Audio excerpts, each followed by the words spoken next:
अच्छी चल रही होगी आपकी प्रिपरेशन। तो चलिए, जो हमारी बच्चों सीरीज चल रही है PYQ सॉल्यूशन की, पेपर 1 की, ईयर हमारा चल रहा है 2020, ठीक। तो 35 क्वेश्चन तक हम कंप्लीट कर चुके हैं आपके साथ। आज हम 36 से स्टार्ट करेंगे। तो सबसे पहला क्वेश्चन हम लोग डिस्कस करने जा रहे हैं। फर्स्ट क्वेश्चन क्या है? The function this is distribution function of A continuous random variable, ठीक है बेटा। तो जो आपके सामने फंक्शन लिखा हुआ है वो एक CDF है, बट कोई आर्बिट्री CDF नहीं है, एक कंटिन्यूअस रैंडम वेरिएबल का CDF है। इस टाइप का क्वेश्चन इस पेपर में हम लोग पहले भी डिस्कस कर चुके हैं, उसमें और इसमें एक बड़ा फर्क है, आप थोड़ा गौर से देखिएगा। वहां पर ये CDF तो था, लेकिन जो रैंडम वेरिएबल इसका कंटिन्यूअस होगा ये नहीं दिया है उसमें। तो ये क्वेश्चन थोड़ा सा हटके है। हटके मतलब इसमें एक एक्स्ट्रा कंडीशन लगा दी कि ये जिस रैंडम वेरिएबल का CDF है वो रैंडम वेरिएबल अपने आप में कंटिन्यूअस रैंडम वेरिएबल है। तो बच्चों मैं आपको बता दूं, वैसे तो ये जरूरी नहीं होता कि CDF कंटिन्यूअस हो या डिफरेंशिएबल हो, बट अगर आपका रैंडम वेरिएबल कंटिन्यूअस है तो उसका CDF कंफर्म कंटिन्यूअस होगा। डिफरेंशिएबल होगा ये जरूरी नहीं है, बट कंटिन्यूअस कंफर्म होगा। इसका मतलब ये जो CDF आपके सामने लिखा गया है, इसकी गारंटी है कि this CDF must be continuous, and if this is continuous for every domain point, so this is also continuous for 2, मतलब 2 पर भी ये कंफर्म कंटिन्यूअस होगा। और अगर थोड़ा सा मैथमेटिक्स आपको आता होगा, this is a piece wise function, अलग अलग डोमेन की वैल्यूज के लिए अलग अलग तरीके से फंक्शन डिफाइन किया गया है। तो अब अगर ये पीस वाइज फंक्शन है और ये कंटिन्यूअस है, तो कंफर्म ये 2 पर भी कंटिन्यूअस होगा। और अगर ये 2 पर कंटिन्यूअस होगा तो इसका मतलब है f of 2 is equal to 2 पे right hand limit is equal to 2 पर लेफ्ट हैंड लिमिट। समझ रहे हो? ये वैल्यू बनेगी ऑब्वियसली।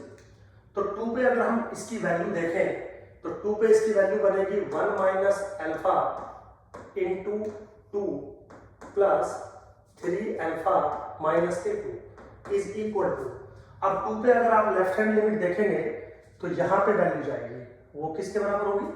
2/3 के, ठीक है बच्चों। सोल्व करेंगे तो 2 माइनस के 2 अल्फा प्लस 3 अल्फा माइनस के 2 इज इक्वल टू 2/3। सोल्व करेंगे मेरे बच्चों, अल्फा की वैल्यू आ जाएगी 2/3। बिल्कुल सिंपल है।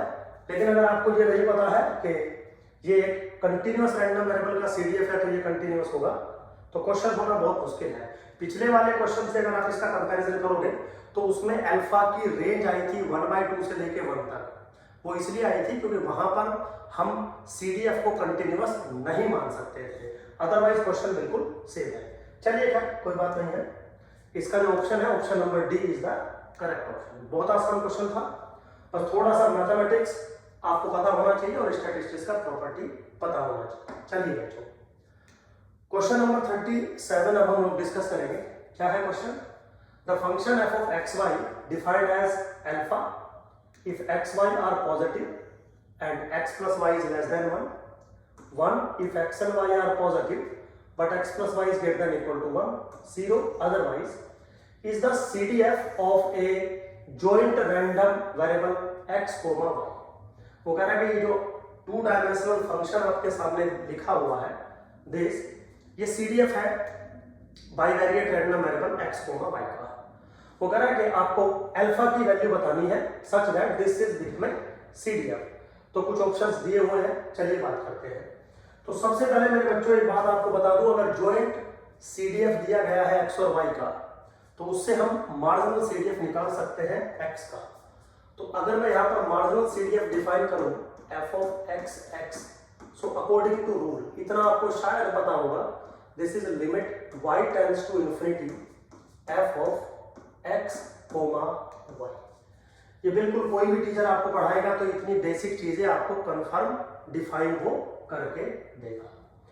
अब वो कह रहा है कि जो CDF है, मार्जिनल CDF है x का, this is nothing but f of x, y, but when x या y is greater than infinity. तो if y is greater than infinity, इसका मतलब confirm x plus y is greater than equal to 1। x चाहे कुछ भी हो, ठीक। और x अगर पॉजिटिव है और x plus y greater than 1 है तो वैल्यू 1 मिलेगी, अदरवाइज वैल्यू मिलेगी 0। ठीक है, ऐसा लिखा है इसमें। इसका मतलब जो इसकी वैल्यू बनेगी आपकी वो क्या बनेगी, इसकी वैल्यू बनेगी 1 कब, जब x is greater than 0 and 0 otherwise, क्योंकि ये कंडीशन तो फुलफिल हो ही गई भाई। जब y अप्रोचिंग टू इन्फिनिटी है तो x प्लस वाई तो confirm greater than equal to 1 होगा ना, x plus y less than 1 तो हो नहीं सकता। तो ये कंडीशन तो फुलफिल हो गया। इस पे काम करते हैं। वो कह रहा है कि y ग्रेटर देन 0 होना चाहिए, x ग्रेटर देन 0 होना चाहिए। y आपका ऑलरेडी इन्फिनिटी है, अप्रोचिंग टू इन्फिनिटी है तो ग्रेटर देन तो 0 है, तो x ग्रेटर देन 0 पे वैल्यू 1 मिल जाएगी, अदरवाइज 0। तो अदरवाइज का मेरे बच्चों यहां पर ये भी मतलब है अदरवाइज का कि when x is less than equal to 0 the CDF is this one. तो जो मार्जिनल CDF अगर हम यहां से कैलकुलेट करें तो वैल्यू बन रही है 1 when x is greater than 0 and 0 when x is less than equal to 0। But problem ये है कि ये जो फंक्शन आपके सामने लिखा है मैंने, जिसको मैं मार्जिनल CDF ऑफ x कह रहा हूं क्योंकि मैंने उसी फॉर्मेट में इसको कैलकुलेट किया है, this is not the marginal CDF of x। क्यों नहीं है, क्योंकि this function is not right continuous at 0। क्यों नहीं है, क्योंकि f ऑफ 0 पर वैल्यू 0 के बराबर है और f ऑफ 0 के राइट में अगर आप वैल्यू लेके जाते हैं तो 1 के बराबर है। आप चाहे तो चेक कर सकते हैं।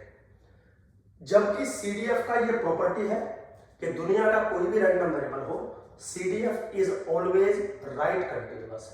अब यहाँ पे जो मार्जिनल CDF आ रहा है वो भी राइट कंटिन्यूअस होना चाहिए, लेकिन वो नहीं आ रहा है। इसका मतलब ये मार्जिनल CDF नहीं है। इसका मतलब है कि जो ओरिजिनल आपका ये फंक्शन दिया गया है, ये अल्फा की किसी भी वैल्यू के लिए CDF नहीं है। तो there is no alpha such that the function is CDF। तो मेरे बच्चों A option is correct option. बहुत अच्छा क्वेश्चन था। आपको किसी अच्छे टीचर ने पढ़ाया होगा तभी आप इस टाइप का क्वेश्चन बना सकते हैं, अदरवाइज बहुत मुश्किल है, लेकिन बहुत अच्छा क्वेश्चन था बच्चों। चलिए आगे चलते हैं। नेक्स्ट क्वेश्चन क्या है, if the random vector x y z has the density function f on R3। ठीक है, 3 डायमेंशनल रैंडम वेरिएबल, कोई प्रॉब्लम नहीं है। देन द रैंडम वेक्टर, एक रैंडम वेक्टर उसने बनाया x plus y by 2, Y plus z by 2, Z plus x by 2 has the density function given by this one. तो करा क्या कर मैं x comma y comma Z को transform कर दूं। किस में ट्रांसफॉर्म करना है, x plus y by 2, Y plus z by 2, Z plus x by 2 में। तो ट्रांसफॉर्म करने के बाद जो रैंडम वेरिएबल बनेगा उसका डेंसिटी फंक्शन क्या होगा आपको बताना है।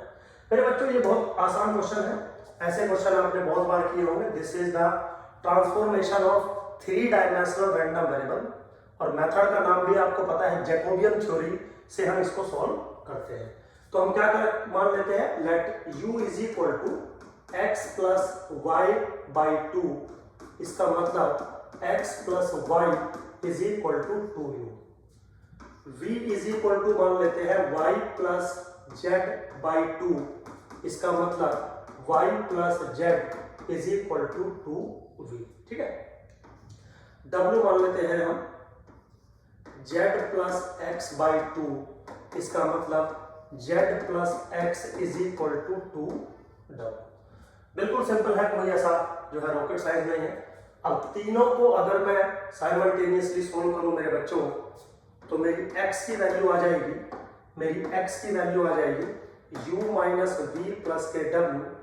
मेरी y की वैल्यू आ जाएगी u प्लस वी माइनस के w, और मेरी z की वैल्यू आ जाएगी minus u plus v plus के w। आप चाहे तो इसको चेक करके देख सकते हैं, कोई प्रॉब्लम नहीं है इसमें मुझे। ठीक है, सिंपल है बिल्कुल। अब क्या होता है, हम जैकोबियन कैलकुलेट करेंगे। जैकोबियन जो यहाँ पर डिफाइंड होगा उसको मैं एक बार लिख देता हूं। The J is defined as determinant of delta x by delta u, delta x by delta v, delta x by delta w, delta y by delta u, delta y by delta v, delta y by delta डब्ल्यू, delta z by delta u, delta z by delta v, delta z by delta डब्ल्यू, determinant. ठीक है, अब अगर मैं इस determinant को थोड़ा सा यहाँ पे सोल्व करूँ, अगर मैं इस डिटरमिनेंट को यहाँ पे थोड़ा सा सोल्व करूँ मेरे बच्चों, तो सिंपल है, इसको अगर आप u के रेस्पेक्ट में करेंगे तो वैल्यू मिलेगी 1, सिंपल, ये सब 0 हो जाएगा। v के रेस्पेक्ट में करेंगे वैल्यू मिलेगी -1, ठीक है। w के रेस्पेक्ट में करेंगे 1, अब इसको u के रेस्पेक्ट में करेंगे 1, 1, -1, दिस इज -1, 1 और 1, डिटरमिनेंट।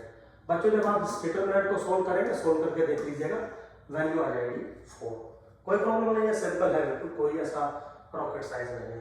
अब क्या हुआ, आपको ट्रांसफॉर्मेशन का रूल पता है, क्या है ट्रांसफॉर्मेशन का rule, f of x y z is equal to absolute of value of the Jacobian into g of u v w।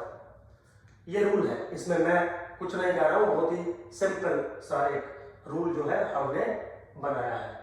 ठीक है बेटा, सिंपल है बिल्कुल, कोई ऐसा रॉकेट साइंस नहीं है इसमें।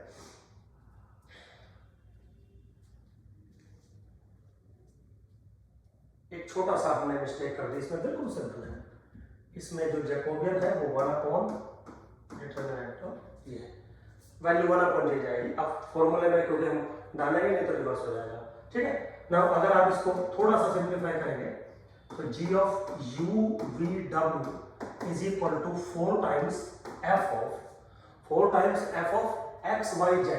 लेकिन x y z तो आप लिख नहीं सकते, आपको u v w की टर्म में लिखेंगे तो कुछ नहीं करना, यहां से वैल्यू डाल दीजिए, तो वैल्यू क्या बनेगी, u माइनस वी प्लस के डब्ल्यू कोमा u प्लस के v माइनस के डब्ल्यू कोमा माइनस के u प्लस के v प्लस के डब्ल्यू। सिंपल है बिल्कुल, कोई रॉकेट साइंस नहीं है। चलिए अब अगर हम इसको देखें तो कोई ना कोई ऑप्शन जरूर मैच कर रहा होगा। B option I think correct option होगा, B option is the correct option. ठीक है, सिंपल था, बस आपको जैकोबियन थ्योरी का जो फॉर्मुलेशन है वो पता होना चाहिए। चलिए नेक्स्ट क्वेश्चन पे चलते हैं। नेक्स्ट क्वेश्चन क्या है, let x has a binomial distribution with n is equal to 3 and p is equal to 1/3। तो x जो फॉलो कर रहा है बाइनोमियल 3, 1/3 को फॉलो कर रहा है, तो px किसके बराबर होगा, ncx यानी कि 3cx है ना, तो 1/3 टू दी पावर x और 2/3 to the power n minus x। Simple है बिल्कुल। कह रहा है what is the value of expectation of this one.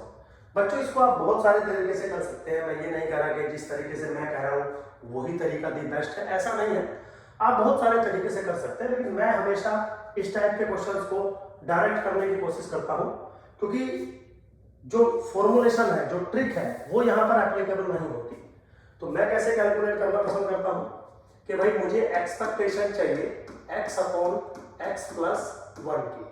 ठीक है, now this is summation x goes from 0 to 3। समझ में बात को, x upon x plus 1 value डाली into 3cx 1/3 to the power x 2/3 to the power 3 minus x। ठीक है, अब मैं अगर x की वैल्यू 0 डालूंगा तो 0 हो जाएगा, अगर मैं x की वैल्यू 1 डालूंगा तो मुझे क्या मिलेगा, 1/2 इंटू 3c1 इंटू 1/3 इंटू 2/3 का होल स्क्वायर प्लस, अगर मैं x की वैल्यू 2 डालूंगा तो 2/3 3c2 1/3 टू दी पावर 2 2/3। ठीक है, प्लस अगर मैं x की वैल्यू 3 डालूंगा तो 3/4 1/3 टू दी पावर 3। सिंपल है बिल्कुल। बस अब आप जब इसको कैलकुलेट करेंगे वेरी इजीली जो वैल्यू बन के आ जाएगी 43/108। ठीक है बेटा, तो ए ऑप्शन जो है इसका करेक्ट ऑप्शन आपको देखने को मिलेगा, ए option is the correct option आपको देखने को मिलेगा 43/108। ठीक है, सिंपल क्वेश्चन है बिल्कुल। फिर भी मैं कह रहा हूं कि हो सकता है आप किसी और ट्रिक से इसको निकाल पाए, लेकिन जो आप ट्रिक लगाएंगे प्लीज गलत ट्रिक मत लगाइएगा, समझ गए ना। कभी कभी क्या होता है ना कि गलत ट्रिक हम लगा देते हैं और सर इससे आंसर मिल रहा है, तो अगर वो ट्रिक गलत है तो भले ही उससे आंसर मिल रहा है उसको ना पढ़िएगा आप, क्योंकि वो फिर एग्जाम में आपको प्रॉब्लम क्रिएट करेगा। चलिए तो बेटा नेक्स्ट क्वेश्चन हम ले लेते हैं। क्या है next question? A company produces light bulb at 3 factories ABC. Factory A produces 40% of the total number of bulbs, ठीक है, of which 2% are defective. मतलब फैक्ट्री A से हम 40% प्रोड्यूस करते हैं जिसमें से 2% जो बल्ब है वो डिफेक्टिव है। Factory B produce 5% of the total number of bulb and 4% are defective. Factory C produces 25% of the total number of bulb and 3% are defective. If a defective bulb is found among the total output, then what is the probability that it was from factory A? ठीक, तो simple है। मान लीजिए मैंने 3 event define कर दिए, A event, B event और C event. A का मतलब है इवेंट कि जो बल्ब है वो फैक्ट्री A से बना होगा, B फैक्ट्री B से बना होगा, C फैक्ट्री D से बना होगा, और D जो मैंने बनाया दिस इज डिफेक्टिव बल्ब, है ना, क्योंकि डिफेक्टिव की ही जो है इसने बात पूछी हुई है, डिफेक्टिव बल्ब है। तो अब वो कह रहा है कि 40% जो टोटल बल्ब है वो फैक्ट्री ए से बने हैं, तो प्रोबेबिलिटी दैट ए फैक्ट्री से बल्ब बना होगा 0.40, प्रोबेबिलिटी दैट बी फैक्ट्री से बल्ब बना होगा 0.35, प्रोबेबिलिटी दैट सी फैक्ट्री से बल्ब बना होगा, सी फैक्ट्री से बल्ब बना होगा इज नथिंग बट 0.25, क्योंकि 25% से हम लोग ऐसा करेंगे इसको। ठीक, अब थोड़ा सा अगर हम इसको इधर ले जाएं, अब वो कह फैक्ट्री ए से जो डिफेक्टिव बनने के जो चांसेस हैं वो 2% है। इसका मतलब प्रोबेबिलिटी दैट डिफेक्टिव पीस बने अगर फैक्ट्री ए से बने तो 2%, यानी कि 0.02। Similarly probability that defective at B is equal to कितना है 4%, यानी कि 0.04। प्रोबेबिलिटी दैट डिफेक्टिव बने व्हेन सी फैक्ट्री से बना हो कितना 3%, यानी कि 0.03। ये इंफॉर्मेशन हमें मिल गई। अब बच्चों बहुत आसान है सारी चीजें। कैसे आसान है देखिए, पूछा हुआ क्या है, प्रोबेबिलिटी दैट आपका जो बल्ब उसने चूज किया है वो डिफेक्टिव है, इस बात की प्रोबेबिलिटी बतानी है कि वो ए फैक्ट्री से चूज हुआ होगा। सीधा सीधा बेस थ्योरम लगी हुई है। Now this is what probability that defective when A is chosen factory, so this one now divided by probability of A into probability of defective given A plus probability of B into probability of defective given B plus probability of C into probability of defective given C। अब मेरे बच्चों जितनी भी values है सबके सब values आप put करिएगा एक्सप्रेशन के अंदर, आपको वैल्यू मिल जाएगी। इसका जो रिजल्ट आप मतलब सारी वैल्यू पुट कर लोगे ना, मुझे यार लिख के पुट करने आपका टाइम वेस्ट नहीं करना है, तो वैल्यू आएगी 0.27 and now this is your correct option. तो सिंपल है बिल्कुल, कोई ऐसा इसमें रॉकेट साइंस नहीं लगाया है हमने, तो 0.27 इसका मतलब C option is the correct option बच्चों, सी ऑप्शन है। चलिए खैर होप सो मेरे बच्चों आपको समझ में आए होंगे जितने भी मैंने यहाँ तक क्वेश्चन किए हैं। बाकी क्वेश्चन हम नेक्स्ट वीडियो में आपके साथ डिस्कस करेंगे। Thank you very much.